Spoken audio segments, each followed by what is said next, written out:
Alright guys, today we're going to practice some more dividing. I put this picture on because you do need to be in beast mode today to understand how to do this division. Alright, let's say our first problem is 156 divided by 12. Okay, the way that I'm going to teach you how to solve this is called partial quotients. You learned it a little bit at the end of 4th grade, and you'll be using division a lot in 5th grade, so it's important that you really try your hardest on this. In order to solve 156 divided by 12 using partial quotients, the first step is to write your problem, 156 divided by 12, and the 12 goes on the outside. Okay, then you draw a line right beside the 156. Now your division is going to be on the left side. Your answer is going to be on the right side of the line. Okay? The first step is to think about how many times does 12 fit inside 156? Okay, this does not have to be an exact answer. Something that's easy to start with is usually 10. That's where I tell my students to always start. So I'm going to go ahead with 10. Now 10 times 12 is 120. So that tells me that 12 goes into 156 10 times, and that equals 120. Now the next step is to subtract that 120 off of the 156. That leaves me with 36. Okay. Now the next step is to figure out how many times does 12 fit into 36? Okay, I know that 12 goes into 36 3 times. So I'm going to put my 3 over on the right side. 3 times 12 then is 36. I subtract. I'm at 0. Okay. The very last step of this is to go over to the right side of the screen again and add those two numbers together. So 10 plus 3 is 13. My answer to 156 divided by 12 is 13. Okay, this time I'm going to say that my division problem is 452 divided by 4. So remember, I'm doing my dividing on the left side of the line. My answer will go on the right side of the line.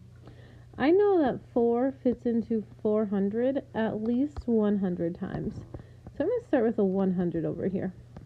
Now I could start with a 10 because it does go in 10 times, but it's a little bit less work if you get as close to that answer as possible, as close to this number as possible on your first number that you write over here. Now the next step is 100 times 4, which is 400. I'm going to write that down below the 452. 400, and then subtract. So I'm left with 52. My next step is to figure out how many times does 4 go into 52. Now I know that goes in at least 10 times. 10 times 4 is 40, and 40 fits into 52. Then I'm going to subtract. I'm left with 12. Okay, now my last step is to figure out how many times does 4 fit into 12. I know that 4 times 3 equals 12, so I'm going to put my 3 over here. Put my 12 down below, subtract. I'm left with 0. This number down here becomes your remainder. Okay, over on the right side now, I'm going to add my columns together. So I have 113 as my answer with a remainder 0. Now in your math journal, they throw in some challenging ones. I'm going to try one that's a little bit more difficult with you so you know how to solve it. Let's say this problem is 684 divided by 30. So the first step is to figure out how many times does 30 fit into 684. Again, I'm going to go with 10 because that's the easiest number to multiply by. So 10 times 30 is 300. So I'm going to write my 300 down here and then subtract. So I'm left with 384.